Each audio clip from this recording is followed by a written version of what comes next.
Hey, folks, my guest today is Dan Lasavita. He's this entrepreneur CEO who's built, grown, and led successful teams and businesses in the digital space for over 15 years. His latest venture, Play, is transforming how teams design mobile products by letting them design, build, and experience the product in real time, all on the medium they're designing for, their phone. Dan, you ready to take us to the top? Yes. Thanks for So, having me. how you bet. So, what's the comp here? What's the analog? Is it sort of like Webflow for mobile, or is it more like sort of like a Figma for mobile? Yeah, it's actually, I would say, in between the two in terms of our current state, right? So we're the first native iOS design tool for teams to design, prototype, and share directly on their device.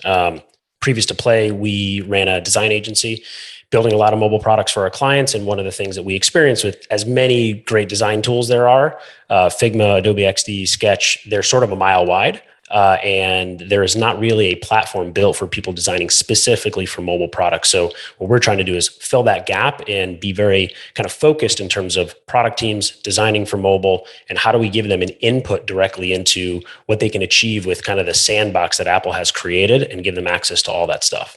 When was the agency before you like spun out the SaaS? It sounds like a software company. What year was the agency at its prime?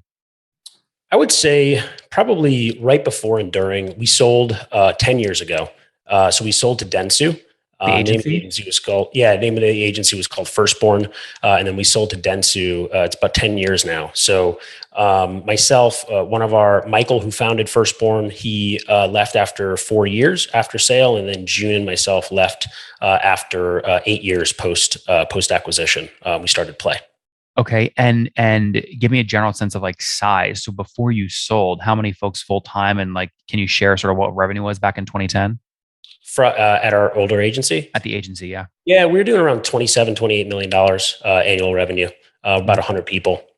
So it was, services based business. So we had some repeat clients, AOR clients, but a lot of project based business. So every year you're starting over to refill the pipeline. But going from agency world, which is services business profitability from day one, to managing sort of now we're pre revenue right now. So going from managing a P&L to just an L has been a mental shift from sort of a CEO perspective, but it's been a good transition.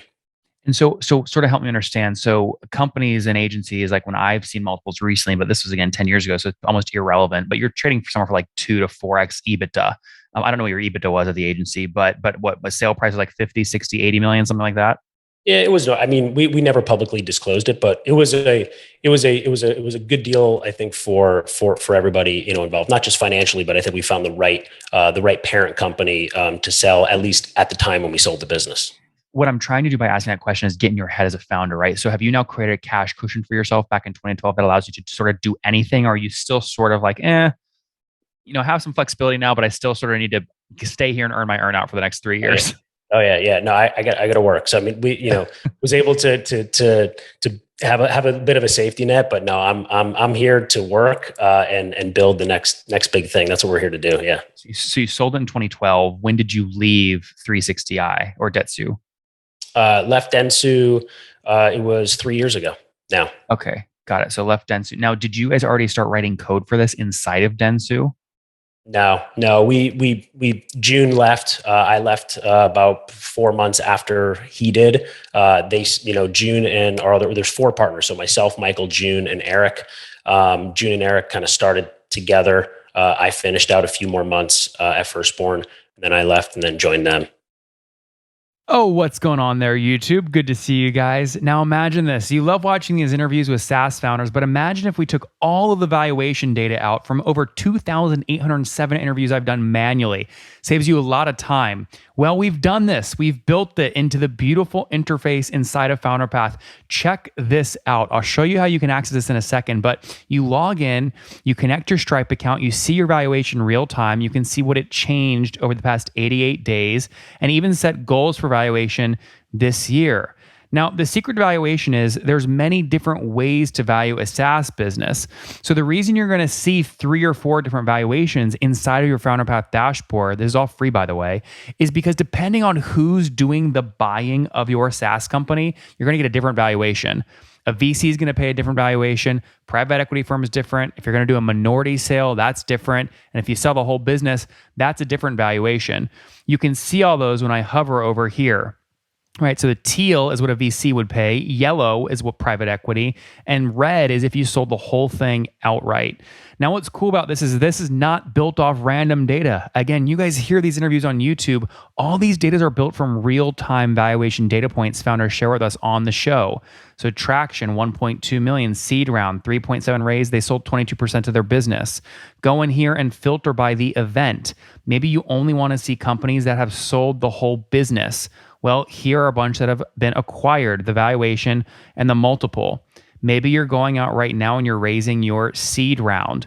Well, go in here and look at all this recent seed deals that went down, what they raised, what valuation they raised at, and what percent that they sold.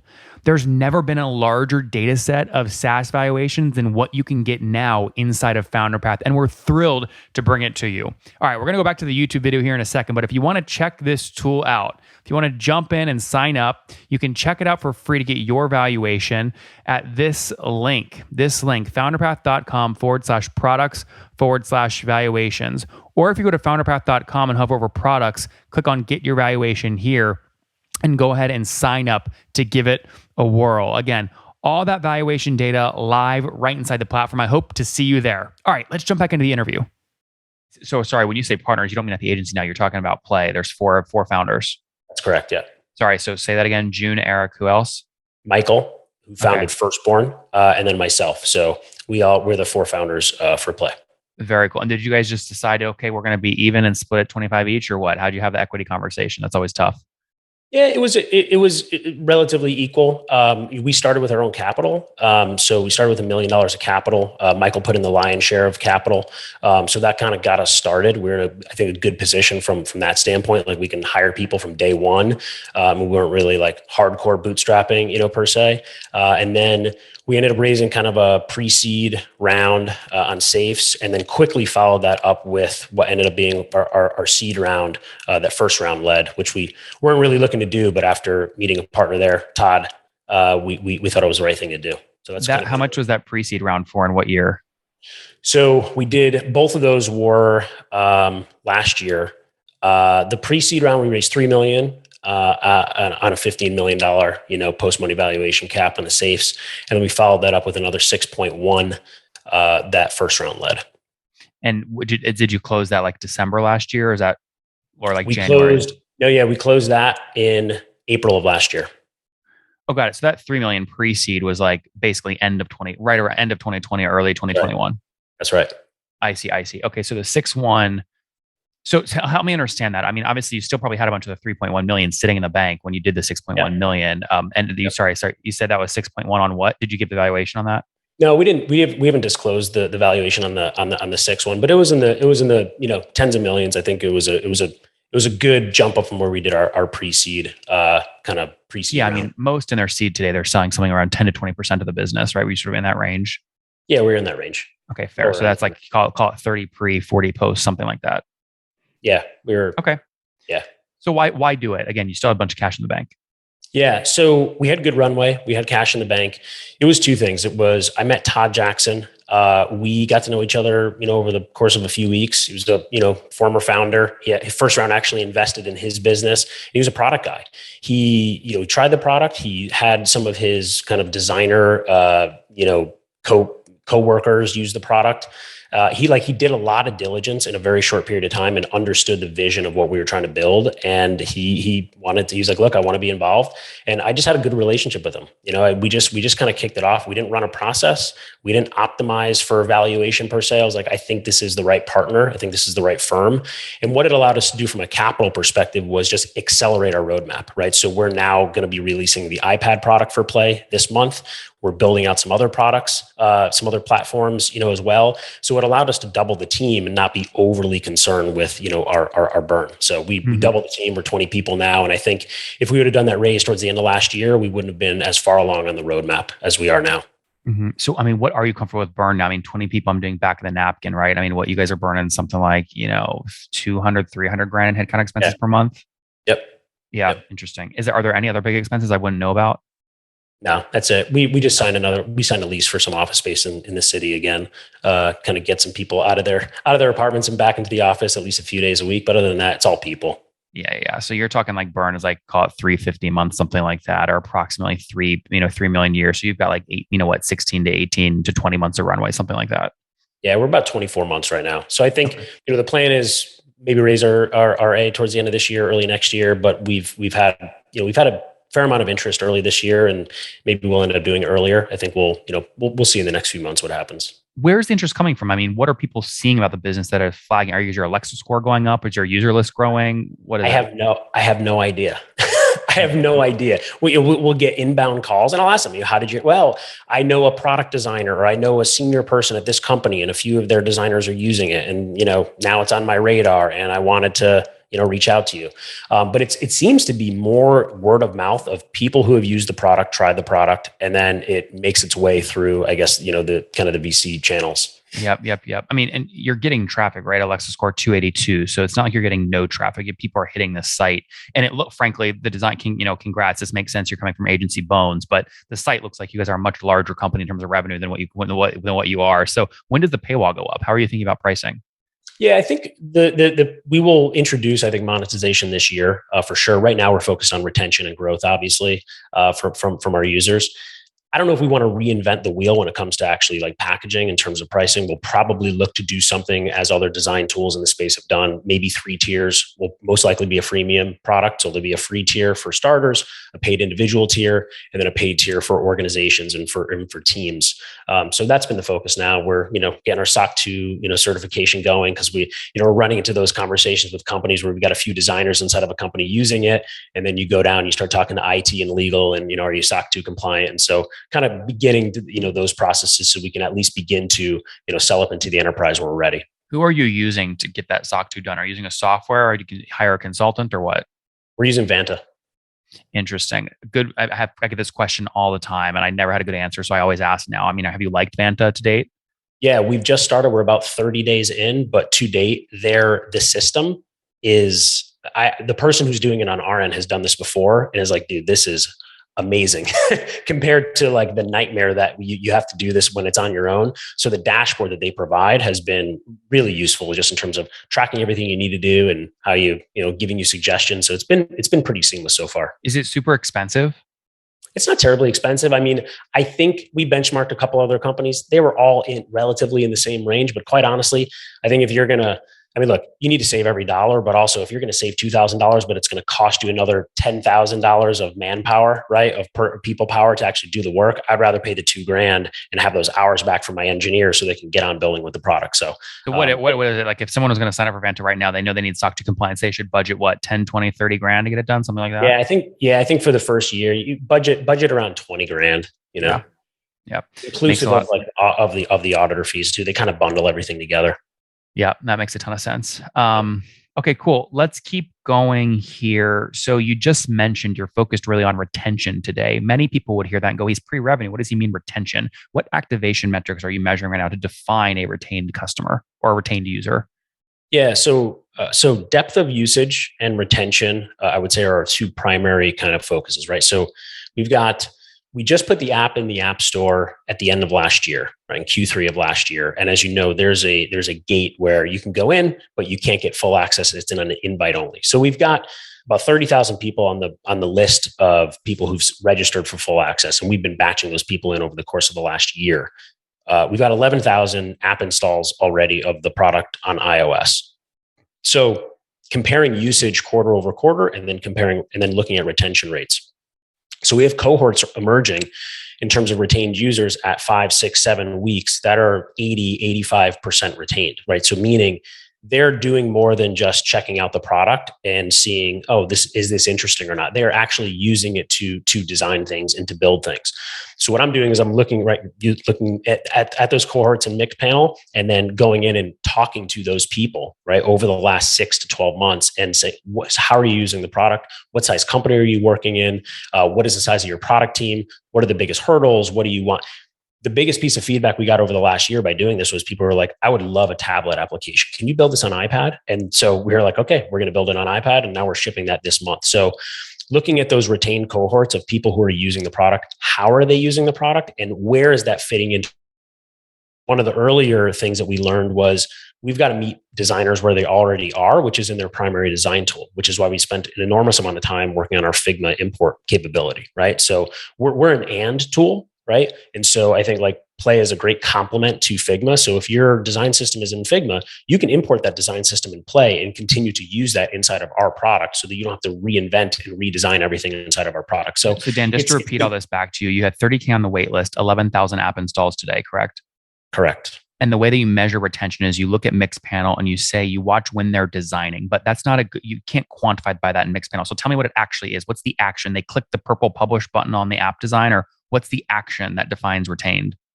Yeah, so they're generating and basically it'll be an app session, and then they are engaging with adding something to their page, right? So are they creating something on their page? If they do that multiple times, then we're gonna look to that as a retained user.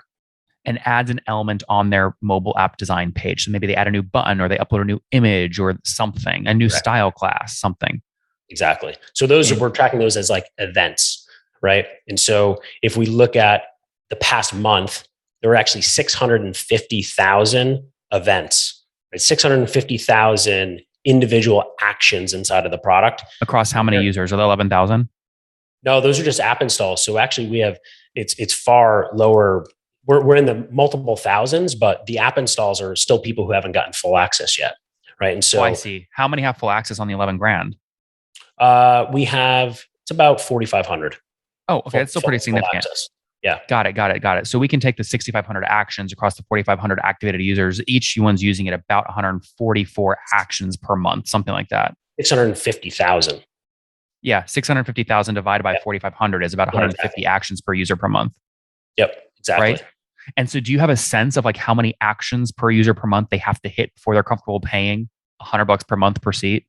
Not yet. So we started to reach out and have conversations with some of our more active users, like how much would you pay? You know, what's too expensive to pay? What's too little that you would want to pay? But we're just starting those pricing conversations with the users right now. Interesting. Really interesting. Okay. Got it. So just be clear, pre-revenue today, thinking about pricing, 4,500 sort of active, folks that have installed and are using, burning 350 to grand to 400K per month with, call it 18 to 24 months of runway, team of 20 right now. How many engineers? It is 12 engineers. Oh, wow. Majority engineers. Yeah. Yeah, that's great. And this is interesting. This is like one of those products where I look at it and like, I just know if I ever asked my designers to design on a mobile app, they'd go, give me a freaking desktop, please. But you must have identified, like, what is the scenario a designer is in where they wouldn't use their desktop and they really want to design on their mobile device? They're stuck on a subway all day or what? Yeah, well, I think it's what it affords you to do that a desktop may not afford you to do. So for example, when you're designing on your phone, you're designing in the native environment. So you now get to plug into all of these native elements that iOS has to offer. So if you're designing a video player, right? All the primary design tools don't support native video. They don't support native modals or live maps or haptics or input text fields. So what happens is designers spend all these times on their desktop designing around hacks for all of these native things that you and I and everyone else feels on our mobile product, or just prototypes, right? We're using web technologies to simulate what a native gesture feels like, a pan gesture or a pinch and zoom. So in Play, you're using all the real native iOS gestures and controls.